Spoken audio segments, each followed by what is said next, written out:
ಇಲ್ಲ ಆಯ್ತಾ ಹಾಂ ಆಯ್ತು.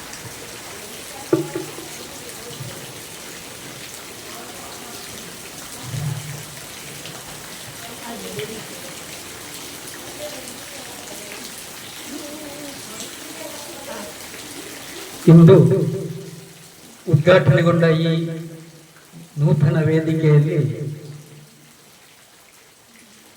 ಪೊಟ್ಟಿಪ್ಪಲ ನಾರಾಯಣ ಭಟ್ಟರು ಅವರ ಒಂದು ಸಂಸ್ಮರಣೆ ಅಂತ ಹೇಳ್ಬೋದು ಇವತ್ತು ಇಲ್ಲಿ ನಡೆದಿದೆ.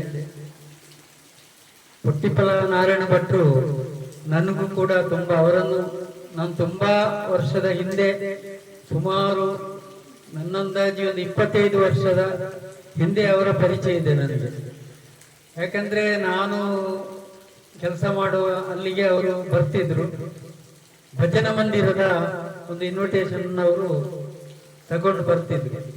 ಬಂದು ಆಮೇಲೆ ಇನ್ನೊಮ್ಮೆ ಪ್ರಸಾದ ತಂದು ಕೊಡ್ತಿದ್ರು. ಹಾಗೆ ಬಂದು ಒಂದು ಅರ್ಧ ಗಂಟೆಗಿಂತ ಹೆಚ್ಚು ನಮ್ಮ ಹತ್ರ ಒಳ್ಳೆ ರೀತಿಯಲ್ಲಿ, ಅದು ಕೆಲವೊಮ್ಮೆ ಹಾಸ್ಯ ರೀತಿಯಲ್ಲಿ ಇರ್ಬೋದು ಅಥವಾ ಒಳ್ಳೆ ಒಂದು ಹರಟೆ ತರ ನಮ್ಮ ಹತ್ರ ಚಂದಾಗಿ ಮಾತಾಡಿ ಬಂದು ಹೋಗ್ಬೋದು.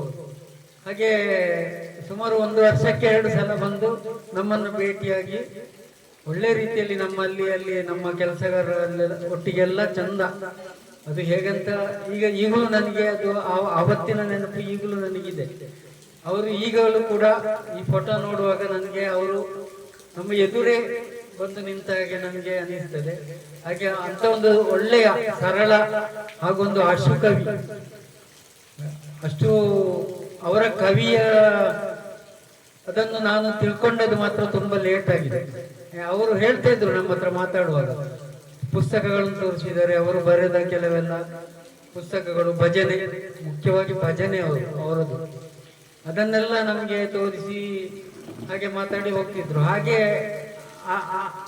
ಆ ಸಮಯದಲ್ಲಿ ನನಗೆ ಅವರ ಅಷ್ಟು ಇದು ಇರ್ಲಿಲ್ಲ. ಆದ್ರೆ ನಂತರ ನನಗೆ ಗೊತ್ತಾಯ್ತು ಅವರು ಒಂದು ದೊಡ್ಡ ಮೇರು ಕವಿ ಅಂತ ನಾನು ಅವರನ್ನು ಹೇಳ್ತೇನೆ. ಯಾಕೆಂದ್ರೆ ಅಷ್ಟು ದೊಡ್ಡ ಒಂದು ಹಿರಿಯ, ಯಾಕಂದ್ರೆ ಕೆಲವರನ್ನು ಗೊತ್ತಾಗುದಿಲ್ಲ, ನಾವು ಹೀಗೆ ನೋಡುವಾಗ ಸಾಧಾರಣ ತರ ಇರ್ತಾರೆ, ಅವರು ಹಾಗೆ ಇದ್ರು ಸರಳ ರೀತಿಯಲ್ಲಿ. ಆದ್ರೆ ಅಷ್ಟು ದೊಡ್ಡ ಒಂದು ಮೇರು ಕವಿ ಅಂತ ನಮ್ಗೆ ಈಗ ಅನ್ನಿಸುವಾಗ ತುಂಬಾ ಸಂತೋಷವಾಗ್ತದೆ. ಹಾಗೆ ಅವರ ಇಲ್ಲಿ ಮನೆ ಈಗ ಅಂದ್ರೆ ನಮ್ಮ ವಾಣಿಶ್ರೀ ಡಾಕ್ಟರ್ ಮಾವ,